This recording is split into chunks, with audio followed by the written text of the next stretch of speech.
Candidates and what's at stake in Honduras presidential election.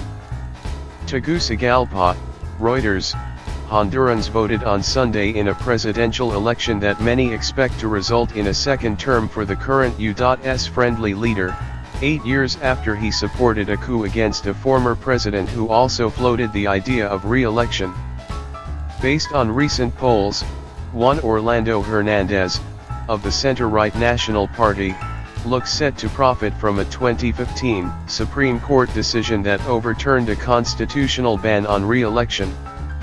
He is running against television host Salvador Nasralla, who helms a broad left-right coalition called the Opposition Alliance Against the Dictatorship.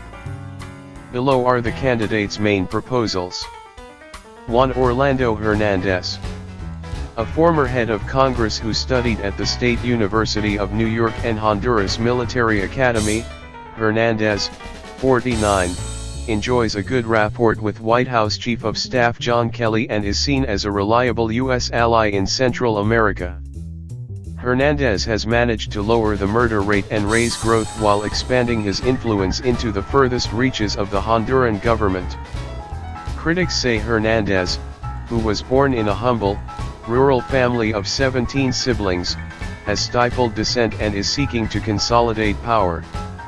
U.S. government officials say they want him to revitalize stalled legislation to place a cap on presidential term limits and assuage fears he will not cede power.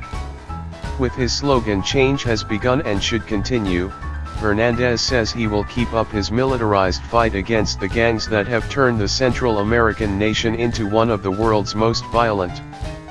Hernandez says his Honduras 2020's plan will help lure investment in textiles, call centers, and car manufacturing and lift growth. He wants to push ahead with special economic zones, a project that has so far yielded few concrete results. He says his policies will create 600,000 new jobs in the next 4 years.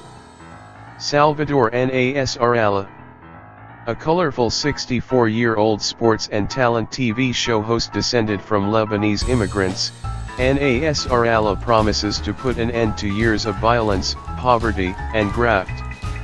Nasralla's opposition alliance against the dictatorship coalition includes the Liberty and Refoundation Party, or Libra. It is controlled by ousted former President Manuel Zelaya, who many believe is the true force behind the coalition. A non-traditional political figure who has benefited from his entertainment background to build support among those disenchanted by business-as-usual Honduran politics, Nasralla trailed Hernandez by 15 points in a September poll, the last permitted before the election. Nasralla says he will ask the United Nations to install an anti-graft body, similar to one operating in Guatemala, to probe and bring charges in corruption cases. He would maintain the military police created by Hernandez but wants to start a community police force to work in violent slums. He would also continue firing corrupt national police officers, while hiring up to 25,000 new officers.